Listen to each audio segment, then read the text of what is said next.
প্রত্যাশা মতন তোদের যে পিডিএফটা দিয়েছিলাম এবং হয়তো বইগুলো প্রায় হাতে এসে যাওয়ার পথে, আমি ওই পিডিএফ ফাইল তথা বইয়ের 6.41 পেজের প্রবলেম নাম্বার 24টা করতে যাচ্ছি।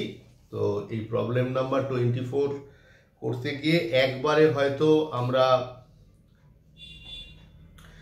পুরোটা করতে পারবো না, তার কারণ হচ্ছে ভিডিওর লেন্থটা অনেক বেশি হয়ে যাবে। যাই হোক, আমরা ফিরে আসি। দেখ, এখানে বলছে যে গ্রস প্রফিট 25% অফ সেলস, আর গ্রস প্রফিট বলে দিয়েছে 1,20,000 টাকা। অঙ্কটায় কি বার করতে বলেছে? অঙ্কটায় বার করতে বলেছে using the following data prepare the balance sheet of Y limited as on 31/12/2019। আমাকে একটা ব্যালেন্স শিট তৈরি করতে বলেছে। ব্যালেন্স শিট যখন তৈরি করতে বলেছে, ব্যালেন্স শিটের আইটেমগুলোকে আমাকে এখান থেকে তৈরি করতে হবে। নাম দিলাম এখানে ওয়ার্কিংস, 1 নাম্বার 2 নাম্বার করে লিখবো। Gross profit is equal to 1,20,000 টাকা। তার বিনিময়ে এখানে কি বলেছে? এখানে বলেছে যে গ্রস প্রফিট 25% অফ সেলস। তাহলে সেলস সমান সমান কি লিখবো? 1,20,000 ইন্টু 100/100, 25% অফ সেলস 100/25। না, আমাকে টোটালটা দরকার, মানে গ্রস প্রফিট হচ্ছে 25% অফ সেলস, মানে সেলের 25%। তাহলে সেল কত? 1,20,000 ডিভাইড বাই 100/25। তাহলে 1,20,000 ডিভাইডেড বাই 25 ইন্টু 100, মানে করলে কত হলো? 4,80,000। 4,80,000 টাকা হচ্ছে আমার সেলস। ঠিক আছে, এবারে দেখ বলেছে গ্রস প্রফিটের পর যে শেয়ার হোল্ডার্স ইকুইটি, একটু পরে আসি, কেননা শেয়ার হোল্ডার্স ইকুইটির তথ্যগুলো এখান থেকে এখনো ঠিক মতন আমরা পাচ্ছি না। তার জায়গায় কি পাচ্ছি? তার জায়গায় বলছে যে credit sale to total sales বলছে 80%, মানে ক্রেডিট সেলটা টোটাল সেলের 80%। তাহলে আমি এখানে লিখলাম ক্রেডিট সেলস 4,80,000-এর 80% হচ্ছে ক্রেডিট সেলস। তা লিখলাম 4,80,000,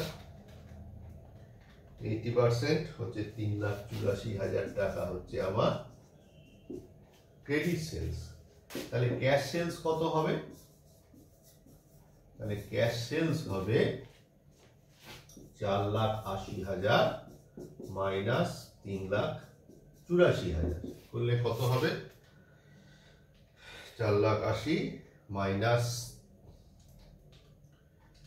4,80,000 মাইনাস 3,84,000 করলে হবে 96,000 টাকা হচ্ছে আমার ক্যাশ সেলস।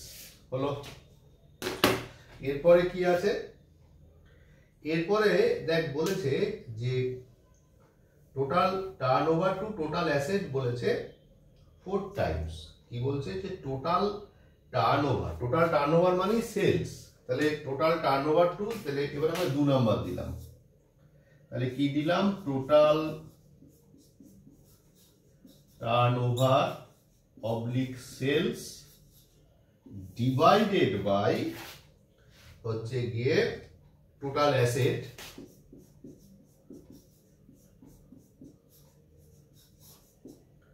টোটাল অ্যাসেট হচ্ছে গিয়ে 4। তাহলে টোটাল টার্নওভার কত আছে? টোটাল টার্নওভার আছে 4,80,000 টাকা, আর টোটাল অ্যাসেট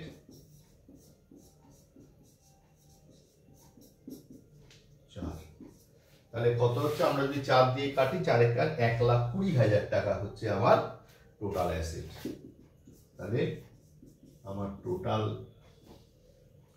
অ্যাসেট হচ্ছে 1,20,000 টাকা। 4 এর 4, 4 দুগুণে 8। ঠিক আছে, তাহলে এইভাবে আমরা টোটাল অ্যাসেটটাও বার করলাম। একটু দেখে নেওয়া যাক কতক্ষণের ভিডিওটা হলো। 4 মিনিট চলছে, আরো কিছুটা জায়গা অবশ্যই হতে পারে। তাহলে টোটাল অ্যাসেট তাহলে বেরিয়ে গেল 1,20,000 টাকা। এবারে দেখ অঙ্কের ভেতরে কি বলছে?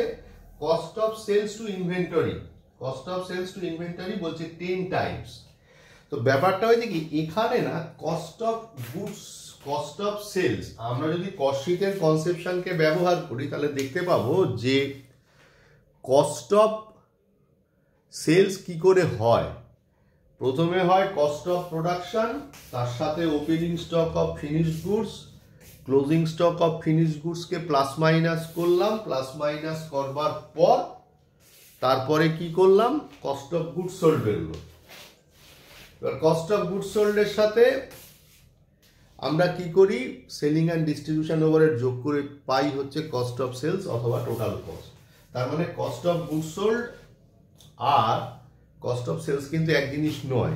এখানে না কস্ট অফ গুডস সোল্ড পাওয়া যাবে না, তাহলে ওই জন্য ফার্স্ট ধরি, লিখি যে অ্যাসিউমিং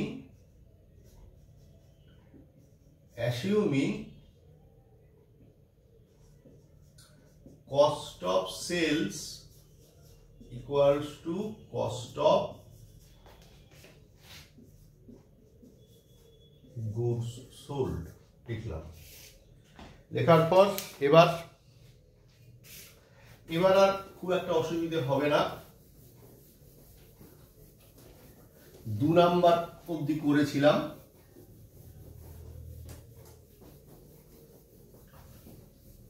যাব হচ্ছে 3 নাম্বারে।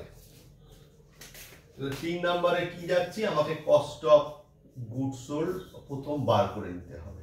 কি করে বার করব, কস্ট অফ গুডস সোল্ড বার করব হচ্ছে টোটাল সেলস জানা আছে, মানে টোটাল সেলস মাইনাস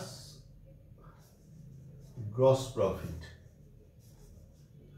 লিখলাম, মানে 4,80,000 মাইনাস গ্রস প্রফিট কত বেরিয়েছিল, গ্রস প্রফিট দেওয়া ছিল 1,20,000, মানে 3,60,000 টাকা হচ্ছে আমার কস্ট অফ গুডস সোল্ড। এবারে নাও কি বলেছে, কস্ট অফ গুডস সোল্ড মানে cost of goods sold divided by inventory, inventory মানে ক্লোজিং স্টক, সমান সমান কি বলেছে 10 টাইমস। সিওজিএস কত আছে, 3,60,000 ডিভাইডেড বাই ইনভেন্টরি হচ্ছে 10, একটা শূন্য কাটলো, তাহলে ইনভেন্টরি ইজ ইকুয়াল টু হচ্ছে কত, 36,000।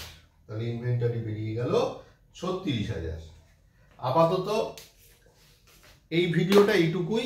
তাহলে আমরা 3 নাম্বার পয়েন্ট অবধি করলাম, যে পয়েন্টের ভেতরে আমরা ইনভেন্টরি বার করতে পারলাম।